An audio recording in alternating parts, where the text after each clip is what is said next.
안녕하세요. 작가 양현진입니다. 오늘은 이 책 가져왔는데요. 50부터는 인생관을 바꿔야 산다. 저도 아직 50이 되진 않았지만 50이 되기 전에 한번 미리 읽어보고 50을 준비해야 되겠다라는 생각이 들어서 이 책을 선정하게 됐습니다. 50세, 이제 진짜 나 자신을 위해 살기로 했다. 이런 문구가 있는데요. 그동안의 후회나 질투, 자책, 고독 이런 것들을 넘어서 더 유쾌하고 여유롭게 살기 위한 조언들이 실려 있다고 합니다. 어떤 내용이 있을지 내용으로 들어가 볼게요. 50세 넘어 빠지기 쉬운 부정적 감정에 어떻게 대처할까? E.A. 카의 역사란 무엇인가라는 책이 있다. 나는 10대 후반에 이 책을 읽고 이 안에는 평생 지침으로 삼을 만한 사고 방식이 담겨 있다고 생각할 정도로 감명을 받았다. 그 후 이 책이 담긴 교훈을 좌우명으로 삼았다. 작가가 전하려는 메시지는 단순하다. 역사란 역사가와 사실 사이의 부단한 상호작용 과정이며 현재와 과거 사이에 끊임없는 대화다. 여기서 현재와 과거 사이의 대화를 알기 쉽게 설명하면 현재가 이러하니까 과거가 그렇게 보인다는 것이다. 과거를 바라보는 사람은 누구든 현재라는 시대적인 제약을 받는다. 그래서 그때 자신이 놓인 상황에 따라 역사를 보는 견해도 달라진다. 즉 과거의 의미는 현재의 생각에 따라 달라진다. 그렇다면 자신의 과거를 돌이켜보는 행위는 지난 날을 부정하는 것이 아니라 자기 인생에 의미를 부여하는 것이라는 사실을 알 수 있다. 그러나 중년이 되고 나서 과거를 돌아볼 때 역시 그때 이렇게 할 걸 그랬어 라며 후회하기 쉽다. 물론 새삼스럽게 생각해 봐야 어쩔 수 없는 일이다. 괴테도 이렇게 말했다. 사람은 청년의 실수를 노년으로 가져와서는 안 된다. 노년에는 노년만의 결점이 있기 때문이다. 50세라는 인생의 전환기를 맞아 갑자기 10대 때 이렇게 해둘 걸 그랬어 라는 쓸데없는 망상에 사로잡히는 마음을 이해한다. 나 자신도 자주 과거의 실패를 냉정하게 따져보면 그때 이렇게 했었더라면 더 잘 되지 않았을까 하고 되뇌기 때문이다. 이 장에서는 50세 넘어 빠지기 쉬운 후회와 자책, 질투 같은 부정적인 감정에 어떻게 대처할 것인지 살펴본다. 이게 내 힘으로 조절할 수 있는 일인가? 나는 비교적 나 자신을 높이 사고 인정해주는 편이다. 그런데도 다른 사람에게 부정적인 평가를 받았을 때는 남들 못지않게 마음을 다친다. 나는 강의 때마다 매번 학생들에게 강의 평가서를 제출하게 하는데 99명이 칭찬해도 1명이 부정적인 말을 써내면 그 말이 매우 신경 쓰인다. 이럴 때는 나를 스스로 높이 평가하는 것이 오히려 해가 될지도 모른다. 나는 그처럼 뜻밖의 일이 벌어졌을 때는 그 문제가 스스로 조절할 수 있는 것인가 라는 관점에서 검토해 본다. 예를 들면 어떤 일을 하기로 해서 기대하고 있었는데 그 일이 취소되었다. 상대방의 상황이 바뀐 것이 원인이라면 내가 조절할 수 없다. 가령 예산에 문제가 생기거나 계획이 변경되기도 한다. 관련자의 마음이 변했을 수도 있다. 어찌됐든 일이 취소된 것이 상대방의 상황 때문이라면 어찌할 도리가 없다고 생각한다. 이렇게 그 일에서 마음의 문을 닫으면 그 후로는 아예 생각하지 않으려고 노력한다. 반대로 그 일을 스스로 조절할 수 있다면 어떻게 하면 그런 상황을 피할 수 있는지 생각해 본다. 그래도 결국 대부분은 어차피 안 됐을 거야 라는 결론에 도달한다. 결정적인 실수를 해서 일이 잘 안 풀릴 때도 있다. 그럴 때는 애초에 그 실수가 원인이므로 없었던 일로 덮어버릴 수는 없다. 실수를 반성하는 것도 중요하지만 나이가 50 정도 되었다면 실수를 만회하려고 노력하기보다 그냥 자연재해로 받아들이면 마음이 편해지기도 한다. 또는 일이 끝났는데 그 결과가 좋지 않아 다음 기회가 오지 않을 수도 있다. 내가 상대방에게 평가를 낮게 받았기 때문이다. 그런 평가를 받으면 아무래도 속이 상한다. 그럴 때 어떻게 대처하면 좋을까? 시간의 치유력을 높이는 법. 지나간 일이라도 원한이나 회한 같은 마음의 상처는 좀처럼 회복하기 어렵다. 그럴 때는 시간의 치유력에 의지하는 수밖에 없는데 그 치유력을 최대한으로 발휘하게 하는 방법이 있다. 의식적으로 시간을 무조건 빨리 돌리는, 간단히 말하자면 일정을 최대한 촘촘하게 짜는 방법이다. 여행을 떠나는 것이 가장 좋다. 하지만 그것이 여의치 않다면 영화를 계속해서 본다든지 사람을 많이 만난다든지 하는 것도 방법이다. 독서 같은 정적인 활동보다는 몸을 움직여서 환경에 변화를 주는 것이 좋다. 그렇게 하다 보면 불과 사흘 전에 일어난 일도 그런 일이 있었던가 시간이 많이 지난 것 같은데 하고 아주 오래전 일처럼 느껴진다. 마음속에 응어리가 졌을 때 나는 당일치기 여행도 자주 간다. 그렇게 강행군을 하다 보면 바로 어제 일도 일주일 전의 일처럼 아득히 느껴진다. 아니면 좀 특별한 식사를 해보면 어떨까? 가령 몸 상태나 기분이 좋지 않을 때 지금은 장어를 먹고 몸보신하는 수밖에 없어 라며 자신을 위해 소박한 사치를 누려본다. 그럴 때를 대비해서 평소에는 되도록이면 그 음식을 먹지 않고 아껴둔다. 나는 바로 전날 있었던 일을 설명할 때도 얼마 전에 라며 말을 시작하는 일이 많다. 그러면 상대방이 그건 어제 일이잖아요 라고 반문하곤 한다. 왜 그런지 나는 어제라는 말을 정말 잘 꺼내지 못한다. 물론 차분하게 따져보면 둘을 구분할 수 있지만 감각적으로는 어제도 얼마 전에 포함시켜 버린다. 매일같이 너무 많은 일이 있는 데다 각각의 일에 지나치게 열을 올리다 보니 바로 어제 일어난 일도 먼 옛날 일처럼 느껴지나 보다. 나는 텔레비전에서 스포츠를 관람할 때도 완전히 집중해서 본다. 그러다 보니 90분짜리 축구 경기가 끝나면 엄청나게 피로해진다. 그 어느 쪽 팬도 아닐 때도 경기장의 관객 수만 명분의 흥과 에너지가 그대로 내 마음속에서 재현되기 때문이다. 그렇게 시간을 알차게 보내고 나면 그 전에 일어난 일이 잘 기억나지 않는다. 기억이 흐려지는 것은 아니지만 한번 감정의 큰 파도가 지나갔기에 그 이전의 일이 멀게 느껴지고 현실감이 없어지는 것이다. 가슴속 응어리를 어떻게 풀까? 시간이 지나도 여전히 가슴속에 맺힌 응어리가 남아있을 때는 약간씩 불평을 토로해보자. 배탈이 심하게 나도 언젠가는 장이 서서히 회복되는 것처럼 마음의 아픔도 시간이 흐르면 천천히 치유된다. 하루아침에 모든 감정을 털어낼 수는 없다. 이런 일이 있었으니 회복하는데 적어도 1, 2주는 걸리겠지라고 체념하고 중간중간 푸념을 조금씩 늘어놓다 보면 어느덧 상처가 낫는다. 이 일은 전치 한 달감이야 라고 선언하는 것도 자신의 상황을 객관화하는 데 도움이 된다. 아무한테도 푸념하지 않는 삶은 물론 훌륭하다.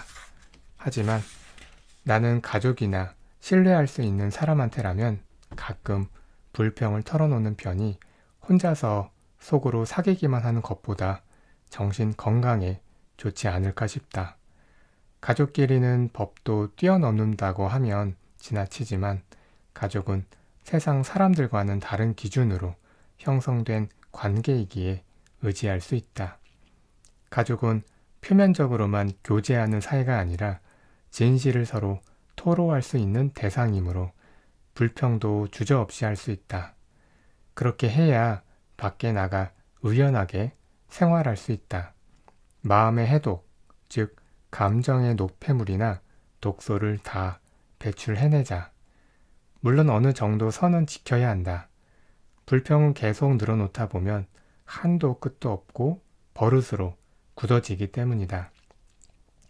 옛날에는 망가진 카세트 테이프 같다라는 표현을 썼는데 까딱 잘못하면 카세트 테이프가 망가져서 곡의 특정 부분을 계속해서 반복하는 것처럼 똑같은 불만만 자꾸 호소하는 사람이 되기 쉽다. 만일 주변에 이런 사람이 있다면 그 사람의 상처가 어지간히 깊다는 증거다. 그럴 때는 무조건 문제에서 벗어나는 것이 중요하다. 심리적으로 그 문제를 멀리해야 한다. 부정적인 감정에 직면했을 때는 앞에서 말한 이게 내 힘으로 조절할 수 있는 일인가를 먼저 확인해 본다. 스스로 조절할 수 없는 일이라면 시간의 치유력을 최대한 살린다. 어떤 방법으로든 그런 감정에서 빨리 벗어나야 한다. 이제 와서 그런 대접을 받아야 하나? 최근 산업 현장에서는 임원 정년이라는 제도를 도입하는 회사들이 있다. 말 그대로 일정한 연령에 도달하면 능력이나 업적에 상관없이 부장이나 과장 같은 직급에서 제외하는 것을 말한다. 대부분 회사는 그 적용 대상을 55세 전후로 설정한다. 임원 정년이 되면 띠동갑 정도 되는 자기보다 나이가 어린 사람의 지시를 받으면서 일하게 될 수도 있다. 업무는 별 문제 없이 수행하더라도 기분이 썩 좋지 않다. 지금까지 몸바쳐온 회사에 공헌하고 싶은 마음이 남아있더라도 자신을 그렇게 취급하는 회사에 애사심을 유지하기는 어려울지도 모른다. 조직에서의 지위가 자기 정체성이 되어버린 사람들에게 이처럼 직급이 박탈되는 것은 매우 서글픈 일이다. 우리 사회에는 아직도 인사시 근속 연한이 긴 구성원을 승진이나 보수 등에서 우대하는 연공 서열이라는 사고방식이 뿌리 깊게 남아있다. 그래서 자신보다 나이 어린, 더구나 어제까지 부하였던 사람의 아랫사람이 된다는 것은 도저히 참기 힘든 굴욕이다. 우리는 인생살이에서 얻은 인간으로서의 가치와 조직에서의 지위를 혼동하는 경향이 있다. 그런데 조직에서 자신의 지위가 올라가기는커녕 반대로 떨어지는 상황이다.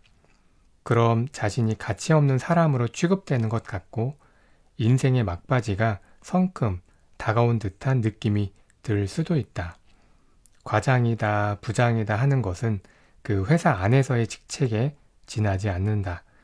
하지만 그것을 자신이 지금까지 노력해온 성과라고 받아들이는 사람은 그것이 무너지면 자기 자신도 무너지는 듯이 느낀다. 그럴 때 자신의 자존심을 지키려고 이제 와서 젊은 사람 밑에 들어갈 수 있나 라며 회사를 박차고 나오는 것도 한 방법이다. 하지만 현실적으로는 지금 다니는 회사를 뛰쳐나간다고 좋은 조건의 회사가 기다리고 있으리라는 법은 없다. 그래서 현재의 회사에 그냥 머무른다는 선택을 할 수밖에 없는 사람이 많다. 바로 여기서 어떻게 자신이 지금까지 들인 노력과 그 결과인 현재의 지위 사이에서 타협점을 찾느냐가 문제다.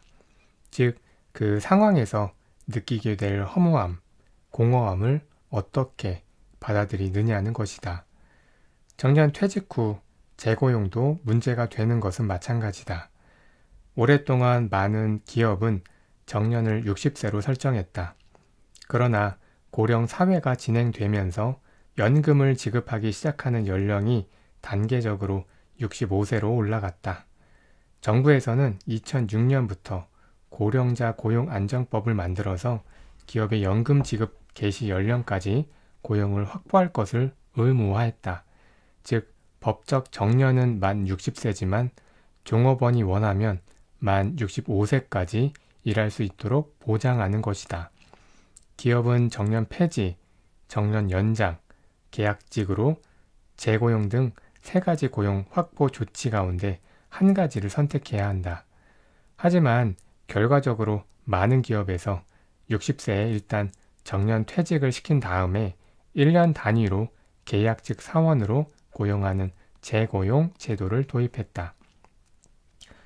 문제는 이렇게 재고용할 때 임금 수준의 재검토, 즉 연봉이 대폭 삭감되는 상황이 일반적이라는 것이다.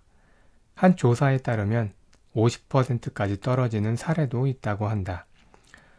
60세가 되었다고 해서 갑자기 업무 능력이 절반으로 떨어지는 일은 있을 수 없다. 오히려 아직 한창 일할 나이이며 오랜 경험을 바탕으로 당연히 입사한 지 얼마 안 된 젊은 사원보다 훨씬 일을 잘한다. 그런데도 월급이 절반으로 떨어지면 불만도 클 것이고 어쩔 수 없이 자존심의 상처를 입게 된다. 쉽게 변하지 않는 것들과 함께 공자는 다음과 같이 말했다. 지혜로운 자는 물을 좋아하고 어진 자는 산을 좋아한다. 이것은 지혜로운 자와 어진 자는 성질이 달라서 마음이 활발한 지혜로운 자는 흘러가는 물을 좋아하고 마음이 침착한 어진 자는 움직이지 않는 산을 좋아한다는 뜻이다. 공자는 지혜, 어짐, 용기 이 3가지 덕목을 인간이 갖추어야 할 자질이라고 보고 이것을 골고루 겸비하는 것이 가장 이상적이라고 했다. 그 중에서도 공자는 어짐을 인간이 추구해야 할 가장 중요한 덕이라고 여겼다. 어짐은 마음이 넓고 상냥하고 정성을 다하는 것을 나타내는 기독교에서 말하는 사랑에 해당하는 말이다. 어진 자는 산을 좋아한다고 한다. 변화가 심한 것보다는 산처럼 확고하고 큰 것에 이끌리는 마음이 이해가 간다. 덧붙여 말하자면 나는 산보다는 물을 선호해서 흘러가는 강물을 하염없이 바라보고 있을 수 있다. 내가 다닌 초등학교는 아베강 부근에 있었는데 그 당시에는 매일같이 지치지도 않고 아베강이 흘러가는 강물을 바라보곤 했다. 하지만 이제 나이가 드니 늘 같은 자리를 지키는 산을 좋아하는 심정에 공감하게 된다. 죽음은 왜 두려울까? 여기까지는 자신에게 소중한 사람이 죽음에 직면했을 때 어떻게 그 충격을 막을 수 있을지, 또한 그 뒤에 이어지는 상실의 슬픔과 어떻게 마주해야 할지에 대해 이야기했다. 하지만 50세가 되면 이제는 자기 죽음도 현실로 다가온다. 그 불안과 공포를 어떻게 극복하면 좋을까? 고대 그리스 철학자 소크라테스는 국가가 신봉하는 신들을 부정하고 젊은이들을 타락으로 이끌었다는 명목으로 재판에서 사형 선고를 받고 잘 알려진 바와 같이 독약을 마시고 죽는다. 소크라테스의 제자인 플라톤이 저술한 소크라테스의 변명이나 크리톤을 읽어보면 소크라테스는 죽는 것을 별로 두려워하지 않았다는 사실을 알 수 있다. 이해할 수도 수용할 수도 없는 사형 선고였는데도 그것을 받아들인다. 그리고 사형 집행 전날 면회하러 온 절친한 친구 크리톤이 탈옥을 권유하자 설령 판결이 부당하더라도 나는 탈옥 같은 부당한 행위는 하지 않겠네라고 거절했다고 한다. 소크라테스는 어떻게 죽음의 공포를 극복할 수 있었을까? 아니, 소크라테스는 원래 죽음을 두려워하지 않았다. 소크라테스는 이렇게 생각했다. 육체란 일종의 감옥이며 영혼이야말로 불변하다. 즉 죽음이란 자유롭지 못한 감옥 같은 육체에서 영혼이 자유로워지는 것이다. 죽으면 이 세상의 속박이나 신체로 말미암은 여러 가지 구속에서 벗어날 수 있다. 이것은 자유로워지는 것이니 전혀 괴로운 일이 아니다. 즉 소크라테스에게 죽음은 해방이었다. 영혼이 그 다음에 어디로 가는지는 차후 문제였다. 그래서 소크라테스는 죽음을 조금도 두려워하는 것처럼 보이지 않았다. 소크라테스는 손수 독약을 마시고 조용히 숨을 거두었다. 또한 소크라테스는 재판에서 죽음이 어떤 것인지 모르는데 두려워하는 것은 이상하지 않은가? 죽어본 적이 있는 사람이 죽음이란 이런 것이라고 말해주었다면 또 모를까? 아직 그런 사람을 만나본 적이 없다 라고 말했다. 알지도 못하는데 불안해하는 것은 어리석다는 생각이다. 덧붙여서 공자는 아직 삶을 알지 못한다. 죽음은 더더욱 모른다라는 말을 남겼다. 소크라테스는 부정한 재판에서 부당한 사형 선고를 받았는데도 그 판결을 아무런 저항 없이 받아들인다. 인류의 스승 가운데 한 사람으로 꼽히는 사람인 만큼 엄청나게 그릇이 큰 사람이었음이 틀림없다. 소크라테스처럼 그릇이 큰 사람이 실존했다고 생각하면 왠지 마음이 든든해진다. 이미 50세 이상인 분들 또는 아직 50이 되지 않는 전 후반의 분들이 이 책을 읽으면서 앞으로 인생의 후반부를 어떻게 여유롭게 살아갈 수 있을지 많은 힌트를 얻었으면 합니다. 네, 오늘은 여기까지 하겠습니다. 항상 행복하시고 사랑이 넘치는 하루하루 보내시기 바랍니다. 고맙습니다.